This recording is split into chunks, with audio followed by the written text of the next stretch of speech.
बिस्मिल्लाहिर्रहमानिर्रहीम। मैं हूं मलिक सुफियान और हम केमिस्ट्री मूवमेंट चैनल पर डिस्कस करने जा रहे हैं। ऑर्गेनिक केमिस्ट्री हम स्टार्ट की हुई है और उसमें स्पेक्ट्रोस्कोपी हम डिस्कस कर रहे थे और एनएमआर हम अब डिस्कस करनी स्टार्ट की थी। न्यूक्लियर मैग्नेटिक स्पेक्ट्रोस्कोपी एनएमआर जिसको हम लोग नाम देते हैं।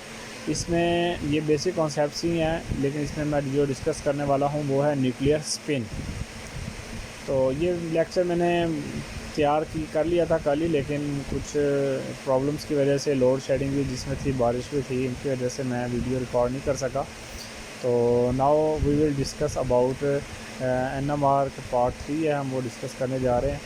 तो जैसे मैंने आपको बताया था कि कोई भी पार्टिकल जो है जब स्पिन करता है तो वो अपने इर्द गिर्द मैग्नेटिक फील्ड प्रोड्यूस करता है। वो किस तरह की करता है लास्ट वीडियो में हम वो डिस्कस कर चुके हैं। ठीक है, इसमें अगर वो मूव कर रहा है, अगर लाइक दिस मूव कर रहा है, ठीक है, मैंने आपको बताया था कि अगर वो लाइक दिस मूव करेगा तो यहाँ पर आपके पास साउथ पोल और यहाँ पर नॉर्थ पोल आ जाएगा। सॉरी, ये नॉर्थ पोल और साउथ पोल इस तरफ होगा। अगर हमारे पास कोई भी पार्टिकल इस तरह मूव कर रहा है तो ये नॉर्थ पोल ऊपर की तरफ होगा और साउथ पोल नीचे की तरफ होगा। ये अगर हम उसके इर्द गिर्द मैग्नेटिक फील्ड अगर हम कोई रख देते हैं वहाँ पर, तो आपके पास हम इसके अगेंस्ट ले जाकर हम इसकी रेजोनेंस, ये इसकी जो अगेंस्ट फील्ड है वो हम प्रोड्यूस कर सकते हैं। यानी कि साउथ और नॉर्थ जो है वो एक दूसरे के क्या आ जाएंगे, अपोजिट आ जाएंगे। तो एनएमआर में हम लोग ये भी डिस्कस करते हैं कि कौन से न्यूक्लियाई जो मौजूद हैं वो एक्टिव है और कौन से न्यूक्लियाई जो है वो इनएक्टिव है। आने वाली वीडियो में हम इसको डिस्कस करेंगे कि एक्टिव किस तरह से है, इनएक्टिव किस तरह से होते हैं। तो लेकिन हम उससे जो पहले वाली जो बेसिक है न्यूक्लियर स्पिन से रिलेटेड, वो हम यहाँ पर डिस्कस करने वाले हैं। तो न्यूक्लियर मैग्नेटिक स्ट्रेंथ हम फाइंड आउट कर सकते हैं मैग्नेटिक मूवमेंट से, और मैग्नेटिक मूवमेंट हम फाइंड आउट करते हैं उसकी न्यूक्लियर स्पिन की वजह से। न्यूक्लियर स्पिन की वजह से जो मैग्नेटिक फील्ड प्रोड्यूस हो रही होती है। तो आपके पास कोई भी पार्टिकल वगैरह जो अपनी पोजीशन वगैरह चेंज करता है मोशन की वजह से, वो दो तरह की हो सकती है। वो एक स्पिन यानी कि स्पिनिंग कर रहा है, ये ऑर्बिटल में मूव कर रहा है, उसकी वजह से उसकी पोजीशन चेंज होती है। तो एंगुलर मोमेंटम भी दो तरह का हो जाएगा, एक स्पिन एंगुलर मोमेंटम हो जाएगा और एक ऑर्बिटल एंगुलर मोमेंटम हो जाएगा। आइए हम इसके बारे में हम डिस्कस करते हैं कि जैसा कि आपको मालूम है कि एटम्स हैं, फिज़िक्स में इसकी दो कैटेगरीज बनाई जाती हैं, साइंटिस्ट ने बनाई है। एक का नाम है फर्मियंस और दूसरे का नाम है बोसॉन्स। ठीक है, तो फर्मियंस का जो एंगुलर स्पिन मोमेंटम होता है, स्पिन क्वांटम नंबर होता है, वो फ्रैक्शन में पाया जाता है। और जो बोसॉन्स का स्पिन क्वांटम नंबर होता है वो होल नंबर में पाया जाता है। हम ये फार्मूला यूज़ करते हैं स्पिन क्वांटम नंबर के लिए, I/I+ और h/2π। आई हम फाइंड आउट कर सकते हैं, स्पिन क्वांटम नंबर है, आई हम फाइंड करते हैं n/2 से। n हमारे पास कोई भी वैल्यूज हो सकती है, 1 2 3 4 5 आ सकती हैं। तो हम कैसे इसको फाइंड आउट कर सकते हैं? अगर हम इसकी 1 वैल्यू लेते हैं तो उसका एंगल मोमेंटम 1/2 हो जाएगा। अगर हम 2 लेंगे तो 1 हो जाएगा उसका स्पिन क्वांटम नंबर। अगर 3 लेंगे तो 3/2 हो जाएगा, 4 लेंगे तो 2 हो जाएगा और इसे 5 लेंगे तो 5/2 हो जाएगा। ये हमने इसको निकालने का तरीका भी हमने पीछे देखा था, हम किस तरह से फाइंड आउट कर सकते हैं।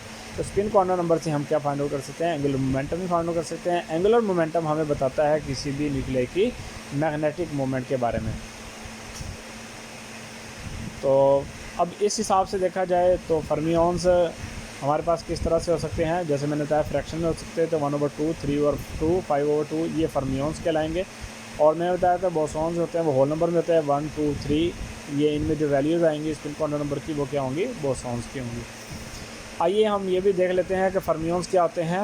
फर्मियंस को हम प्रोटॉन्स का नाम देते हैं, न्यूट्रॉन्स भी होते हैं और इलेक्ट्रॉन्स भी। बोसॉन्स हमारे पास प्रोटॉन्स होते हैं जिसको हम लाइट पार्टिकल भी कहा जाता है। आपको मालूम है लाइट जब पार्टिकल की तरह मूव करते हैं तीसरा ग्लॉन, ये हमारे पास बोसॉन्स कहलाते हैं। इनके जो स्पिन क्वांटम नंबर होते हैं वो होल नंबर में होते हैं और उनकी वैल्यूज़ हमारे पास इस तरह से निकल सकती है।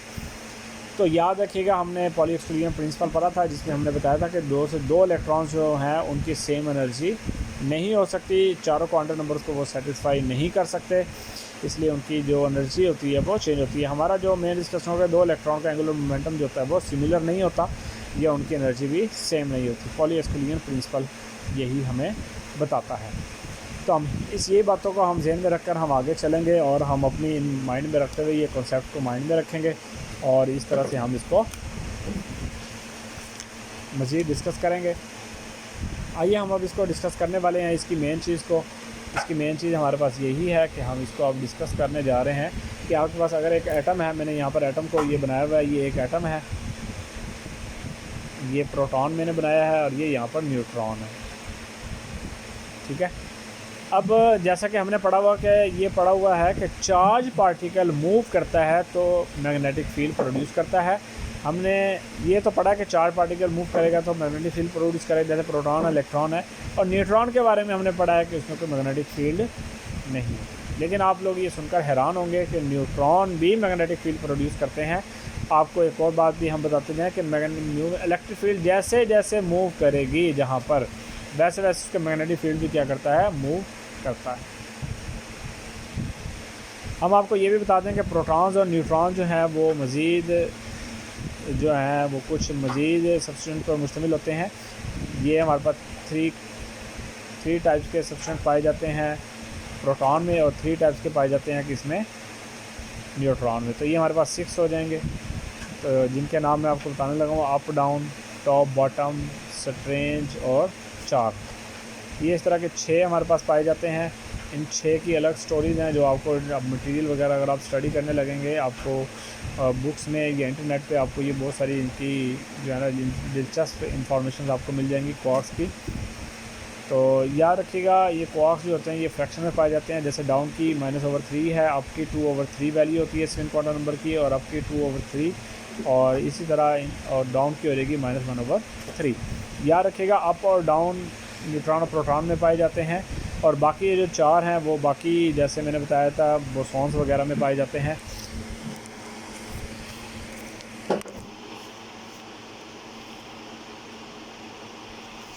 तो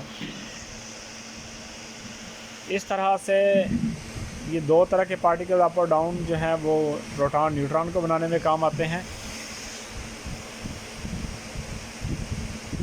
और लेकिन बाकी जो है वो बोसॉन्स हमने बताया था उसमें ये बनाने में काम आते हैं। तो आप कह रहे हैं, तो आपको जैसे कि मैंने बताया है कि ये -1/3 2/3 होते हैं, तो आप कहेंगे कि न्यूट्रॉन पे तो पॉजिटिव चार्ज होता है, तो इसके ऊपर ये -1/3 अगर चार्ज है और इसके ऊपर +2/3 चार्ज है, -1/3 चार्ज है, ये चार्ज है -1/3, और डाउन आपका होगा 2/3 प्लस इस तरह यहाँ पर आपके +2/3 हो जाएगा और डाउन का -1/3 हो जाएगा। तो आइए हम इसको काउंट करके देख लेते हैं और देखते हैं कि हमारे पास चार्ज क्या आता है। नेट चार्ज हमारे पास क्या आएगा, डाउन का आपको बताया है कि यहाँ पर -1/3 है, -1/3 2 है, यहाँ पर डाउन अप में इसके ऑपोजिट हो जाएंगे, यानी कि 2 डाउन है, यहाँ पर 2 अप है, यहाँ 1 डाउन है, वहाँ पर 2 डाउन है, वहाँ पर 1 अप है। तो इस तरह से आप इसको याद करने में आसानी हो सकती है। -1/3 क्योंकि यहाँ पर 2 डाउन है, और अप हमारे पास 2/3 है, +2/3 है, यहाँ माइनस प्लस करेंगे -2/3 हो जाएगा, प्लस ये 2/3, इसको हम कैलकुलेट करेंगे 2 हमारे पास क्या हो जाएगा, -2 + 2 हो जाएगा, और 3 हमारे पास आ जाएगा, तो ये -2 + 2 कैंसिल हो जाएगा, 0 आंसर आएगा उस पर। इस तरह साबित हुआ न्यूट्रॉन पर 0 चार्ज है। इस तरह आ जाए प्रोटॉन पर आ जाए, 2 अप हैं और 1 डाउन है, तो +2/3 + 2/3 -1/3 डाउन की वैल्यू, इनको प्लस करेंगे 2 2 4 हो जाएगा, 3 हमारे पास आ जाएगा -1/3, 4 -1/3 आएगा, आंसर 3/3 कैंसिल होकर हमारे पास +1 चार्ज रहेगा। तो प्रोटॉन पर क्या चार्ज आ गया, +1। अब जब आपको ये पता चल गया कि प्रोटॉन में भी चार्ज पार्टिकल पाए जाते हैं, न्यूट्रॉन में भी चार्ज पार्टिकल पाए जाते हैं, तो साबित ये हुआ कि जब प्रोटॉन मूव करते हैं तो मैग्नेटिक फील्ड प्रोड्यूस होती है, मैग्नेटिक पोल बनता है। इसी तरह जब न्यूट्रॉन भी स्पिन कर रहे हैं तो न्यूट्रॉन से भी मैग्नेटिक फील्ड प्रोड्यूस हो रहा है। तो यही वो चीज़ें हैं जो हम लोग डिस्कस करते हैं कि न्यूक्लियाई किस तरह से एक्टिव है, किस तरह से इनएक्टिव है, ऑड इवन इस तरह के जो कॉन्सेप्ट हम इनके बारे में डिस्कस करते हैं, उनके पीछे बेसिक ये है। तो अगर आपको ये बेसिक आती हैं तो आपको नेक्स्ट जो चीज़ें हैं, ये जो चीज़ें हैं वो समझना बहुत आसान हो जाएगा, आपको तैयारी करना बहुत आसान हो जाएगा। उम्मीद है आपके लिए बड़ी हेल्पफुल होंगी, आप इसके नोट्स बनाएं और इसको अच्छे से तैयारी करें। थैंक यू फॉर वाचिंग, अल्लाह हाफिज़, टेक केयर। नेक्स्ट वीडियो में हम इंशाल्लाह डिस्कस करेंगे ये किस तरह से एक्टिव होते हैं और किस तरह से इनएक्टिव होते हैं।